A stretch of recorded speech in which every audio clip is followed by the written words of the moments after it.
Bonjour à tous, aujourd'hui on va parler de la barre de son des magasins Action de la marque Roseland et c'est la Roseland RS210. Alors c'est une barre de son somme toute classique qui fait 78 cm de longueur, donc déjà c'est une belle barre de son, sur 61 mm de hauteur, sur 62 mm de profondeur. Alors elle ne rentre pas dans le cadre puisqu'elle est tellement grande, mais en tout cas vous allez pouvoir la poser grâce à deux petits patins antidérapants que vous avez sur le dessous. Il y en a un là et un ici. Ou alors vous allez pouvoir l'accrocher au mur puisque derrière il y a deux systèmes d'attache où vous allez percer, mettre une cheville et puis une petite vis et puis elle va venir se coincer dedans comme ceci. Au niveau qualité de fabrication, on n'est pas si mal que ça. Elle est en plastique laqué ici. Devant, on a une petite grille en métal. Elle n'est pas très lourde, mais quand on l'a en main, ça fait pas si cheap que ça. Mais en tout cas, ce qui va être vachement intéressant, c'est sa connectivité parce que grosso modo, elle a presque tout. On va retrouver à l'arrière une entrée HDMI ARC, une entrée optique, deux auxiliaires d'entrée, et puis ici, c'est le port d'alimentation. Alors ça, c'est pas mal. Certains vont préférer l'HDMI ARC, puisque quand vous allez brancher votre barre de son à votre télé via cette connectivité-là, en fait, quand vous allez monter ou baisser le volume de votre télé, ça baissera et ça montera le volume de la barre de son. Et d'ailleurs, c'est plutôt la connectivité à préférer. D'autres vont préférer l'optique, puisque leur télé n'a peut-être pas le HDMI ARC.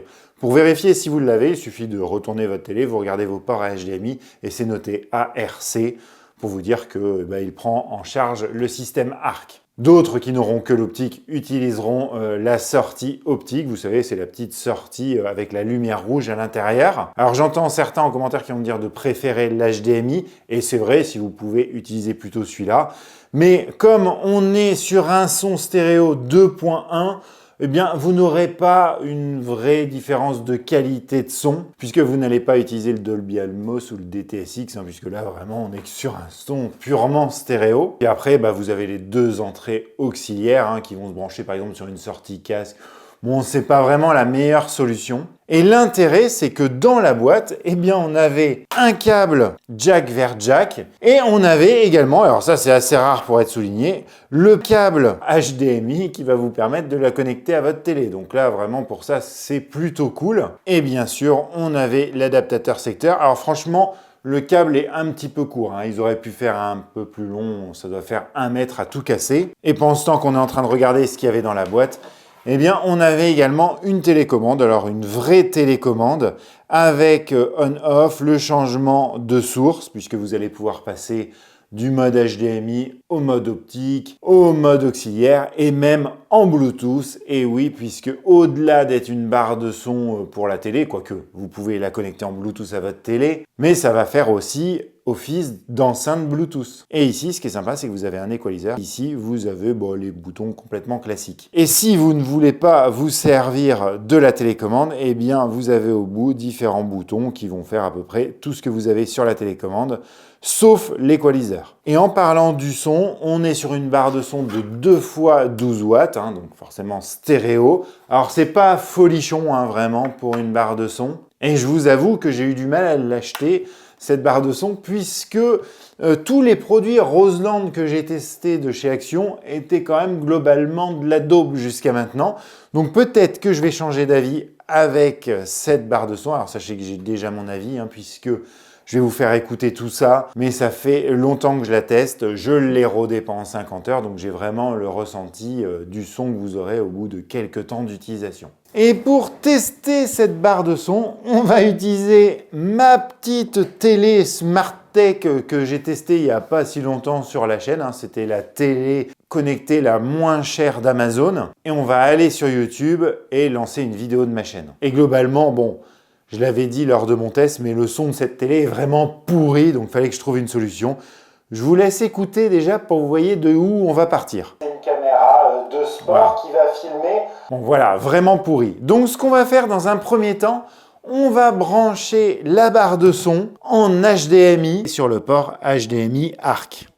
Et déjà, le son est quand même bien meilleur sur les voix. Alors là, ce qui est bien, comme je vous ai expliqué tout à l'heure, c'est que je vais utiliser la télécommande de la télé pour monter le son de la barre de son.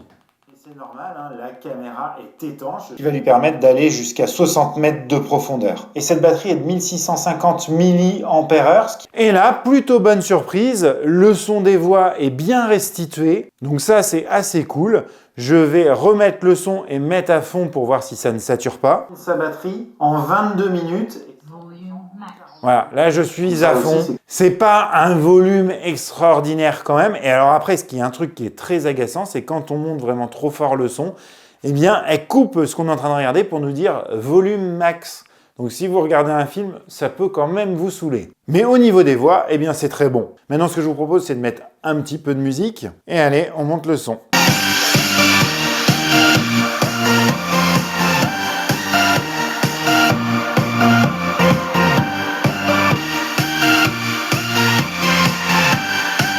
Et franchement, bah, c'est pas une si mauvaise surprise, hein. Je vous rappelle, en tout cas je vous l'apprends, cette barre de son ne coûte que 30 € et on a quand même un son bon, qui est vraiment pas exceptionnel. Attention, me faites pas dire ce que j'ai pas dit. Pour 30 €, on a un son qui est plutôt bien. Bon, il manque de profondeur, il est pas très précis, surtout dans les aigus et dans les graves. Après, avec l'équaliseur qui marche vraiment, on arrive parfois à faire ressortir un peu plus les aigus, un peu plus les graves, un peu plus les médiums. C'est bien pour faire ressortir les voix dans les films. Mais voilà, c'est pas désagréable d'écouter de la musique dessus. J'ai testé des enceintes Roseland qui étaient bien plus pourries que ça. Écoutez, là, franchement, on va dire qu'on en a pour son argent au niveau de la qualité du son. Après, ce qui va vraiment pêcher, c'est la puissance. Là, on n'est vraiment pas dans des sphères très hautes pour regarder la télé. Si vous êtes plusieurs, je pense même que ça va être même plutôt limite. Donc ça, c'est si on est en HDMI. Maintenant, on va essayer de passer en optique. Donc là, j'ai été obligé de passer d'un mode à l'autre pour trouver l'optique. Donc là, je suis bien en optique. Ce que je vais faire, pour voir s'il y a une mémoire, je vais éteindre la barre de son. Je vais la rallumer pour voir si elle repart sur l'optique. Oui, donc ça c'est cool, ça veut dire qu'elle garde en mémoire le mode dans lequel elle était avant d'être éteinte, alors sauf si vous débranchez la prise de courant, elle gardera pas en mémoire, elle garde aussi le volume. Mais là c'est pareil, on a un son quand même qui est acceptable.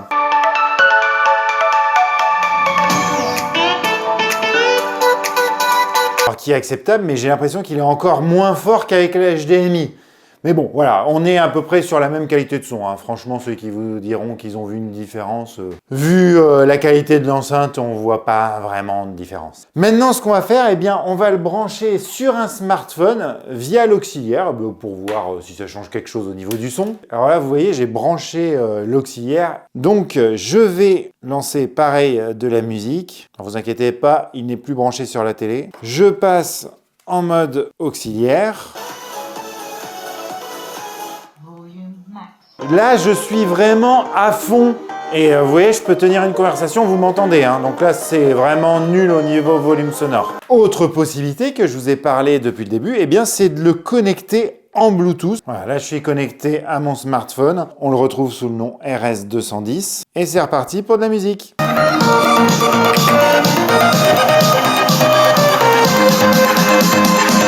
C'est quand même pas trop mal. On a aussi le problème de volume qui, je trouvais limité, mais qui n'est pas comme le mode auxiliaire. Là, on est dans le même volume que le HDMI. Donc ça, c'est de la musique sans paroles. On va essayer une musique avec des paroles. Alors, je pourrais pas trop vous la mettre longtemps parce que j'ai pas les droits dessus, mais pour vous donner une idée de savoir si les voix ressortent bien.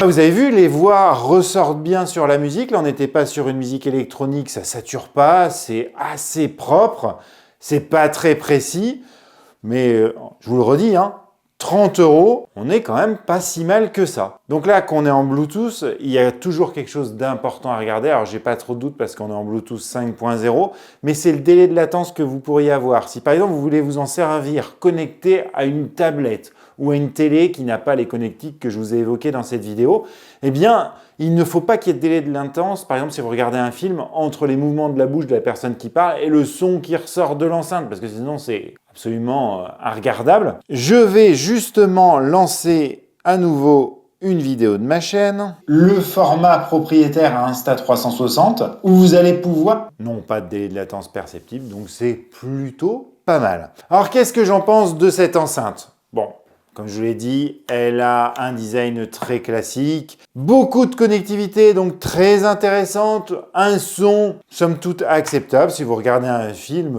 voilà, le son se détache bien de la musique environnante. Avec l'équaliseur, vous choisissez ce que vous voulez, rien à dire là-dessus. Si vous voulez écouter de la musique, vous n'aurez pas le son exceptionnel de l'année, mais vous aurez un truc potable. Ce que je lui reproche, eh bien, c'est sa puissance. Là, on est assez limité. Alors, ça sera mieux que 90% des télés que vous avez sur le marché, ça c'est clair.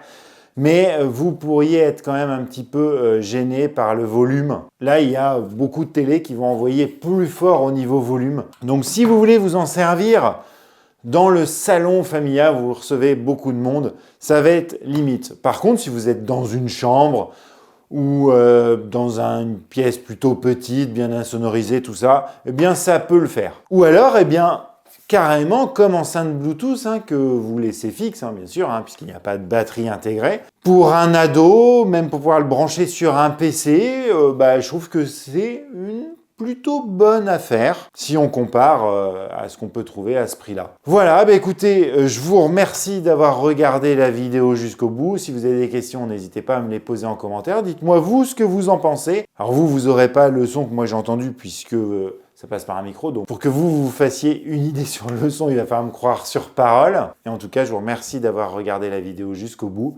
Et je vous dis à très bientôt sur Vintech pour de nouveaux tests domotique et tech. Allez, ciao!